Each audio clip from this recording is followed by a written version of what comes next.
রাত 9টা পর্যন্ত আমাদের বাড়িতে টিভি দেখেছে, তারপরে এসে খাওয়া দাওয়া করে কখন শুয়েছে আমরা জানি না।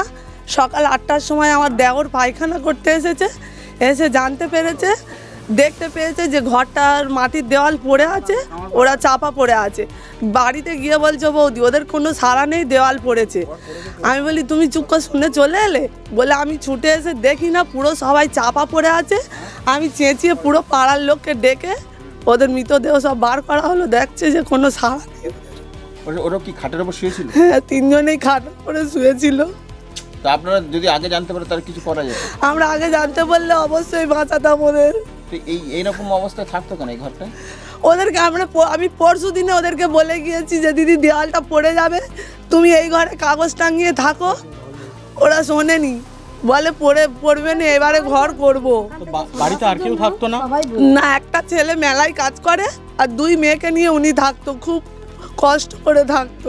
স্বামী নেই? না। তো আপনারা যদি আগে জানতে তাহলে ওকে উদ্ধার করা যেত? হ্যাঁ, অবশ্যই আমরা বাঁচাতাম। ওদের মেয়েগুলো আমাদের বাড়িতেই থাকতো। আমরা এসে দেখলাম যে উনি মাটি পুরো চাপা পড়ে গেছে। হ্যাঁ, পুরো চাপা পড়ে গেছে।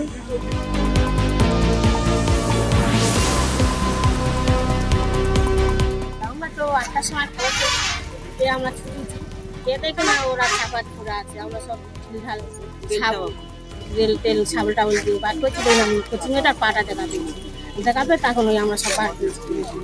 এছাড়া আমরা কজনকে টেনে বার করলেন? 3 জন। মানে কিভাবে চাপা পড়েছিল? কিভাবে একটা দেয়াল ছিল, ওনার ঘর দিচ্ছি সরকারের, কিন্তু ঘরটা হতে দেরি হচ্ছে। এই 29 তারিখের এই টাকা ঠিক আছে, এই অবধি জানি, আমরা জানি না। আমাদের বাড়িটা অনেক ধার ছিল, চেল্লাচেল্লি হতে আমরা সব ছুটে গেছি। ওদের নাম জানেন? কি নাম? বৃহস্পতি কর্মকার, কর্মকার আর কচিটার নাম মুখিয়া কর্মকার। কত বছর বয়স বাচ্চা দুটো? বড়টা 15 বছর, কচিটার বোধ 10 বছর, আর বোধ 45 বছর। কি নাম আপনার? নাম কি?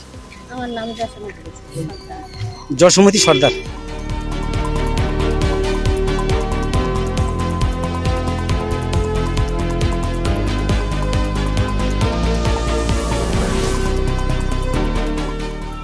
মর্মান্তিক ঘটনা।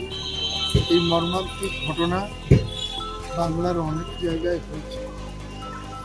এই পরিবারের সঙ্গে যারা গরিব মানুষ বাস করে তাদের চোখের জল পড়ছে। আপনারা দেখবেন মহিলারা বলছে, আমরাও সকাল থেকে এসে দেখছি যে সত্যি একেবারে গরিব পরিবারে মর্মান্তিক ঘটনা।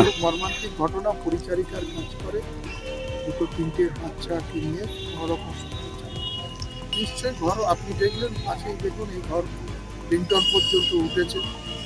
কিন্তু এই ঘরটা আমরা 3 বছর আগে দিলে আটকানো যেত। কেন্দ্রীয় বঞ্চনা, আমরা বারবার বলেছি বাঙালিকে বঞ্চনা করছে, বাংলার প্রতি অবিচার হচ্ছে। 3 বছর আগে ঘর দিলে এই টাকাটা যদি 3 বছর আগে যেত তাহলে এই পরিবারকে বাঁচানো যেত। কিন্তু আপনারা জানেন আমাদের দিদি বাংলার তার সামর্থ্য মতো তিনি 12 লক্ষ ঘর দিয়েছে এবং দ্বিতীয় কিস্তির টাকা পেয়েছে। কাজ শুরু হয়েছে, লিন্টন পর্যন্ত হয়েছে। এদের পরিবারের তো এখন এই মুহূর্তে আর কেউ নেই, তো এদের অন্ত্যেষ্টিক্রিয়া যাবতীয় দায়িত্ব কি আপনারা নিচ্ছেন? বাকি যাবতীয় দায়িত্ব আমরা নিজেরা থেকে করছি। ওর একটিমাত্র ছেলে এসেছে, তাকে নিয়ে বলেছি বাবা আমাদের বলার ভাষা নেই, তোমাকে সান্ত্বনা দেওয়ার কোনো ভাষা আমাদের নেই।